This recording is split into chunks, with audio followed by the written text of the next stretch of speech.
So overall, that we discussed a lot on the post-purchase satisfaction being the center of it, and where's the why?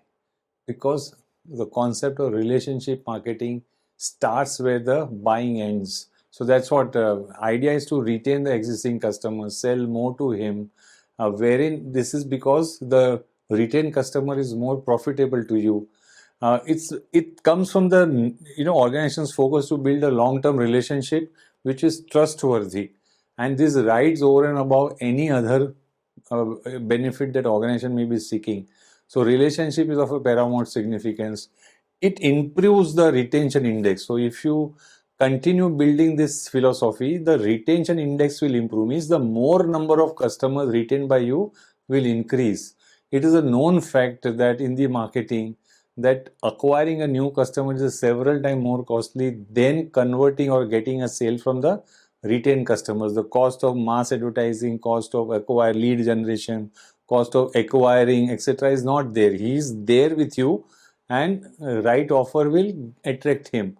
So relationship can be also at the distribution network level, supplier level. So it's a all-round concept. It can envelop all the stakeholders.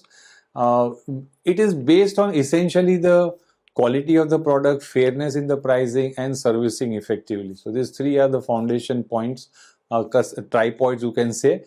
The customer needs relationship values while a transactional values. So customer prefers relationship value. So if everything else remains same, maybe the competition is trying to give him a cheaper also.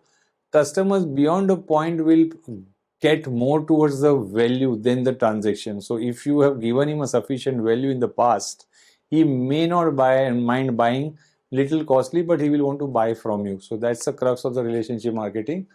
In mass marketing, so that's the first point that I have explained. In mass marketing, generally that relation perspective is lost. The point you see that every time you have to do mass marketing, every time you have to reach out, advertising, promotion, everything you need to do.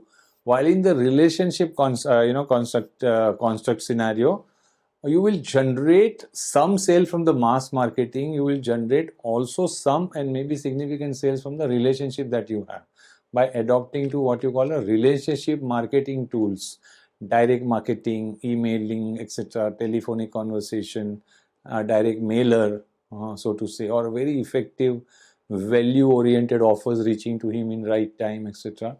So essence is giving a one-to-one benefit, a lot of personalization, understanding his buying behavior. So you come to know what are his new emerging needs. So that's how the relationship is tapped, his evolution over time. So those aspects matter. All customers may not are qualifying for the long term. Very true. In the relationship, you have to again depend on the Pareto rule here, which is 80-20. So there will be 20% of the customers who may be giving you 80% of the business. Now it is better to focus building relationship among those 20% of the customers. You may not get them all, but once you start, this percentage of this thing should increase.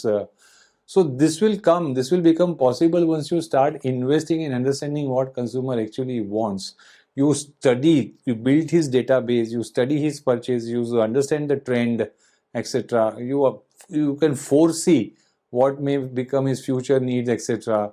So then you try to put an offer to him which aligns with his need of an hour, as they say. Then they are willing to remain with you. You continue to give service, continue to offer better product promises, brand promises are fulfilled, etc. They will continue with you. So that's the crux of a relationship, this thing. In relationship marketing, customers collaborate with business to generate new business. So here the collaborative marketing concept also comes in. You involve customers to develop your new product or the service, get feedback, get ideas from them. So database marketing plays, as I told you, a pivotal role earlier, because from the database your relationship starts. If you have a database, right database, which is going beyond telephone and email, this thing, you purchase their servicing cycles, their referrals, you foresee what kind of product that they are buying, you are able to study that, the frequency you are able to study. So you are able to understand the consumers well, and therefore you are able to profile what may be needed by them, And once you do that, you are able to reach out to them with the right offer. Building brands that establish a relationship, it's a ultimate in terms of creating a community. So there is a online Cadbury online group is there. It's a community where people come out with new things that they developed using a Cadbury chocolate, etc.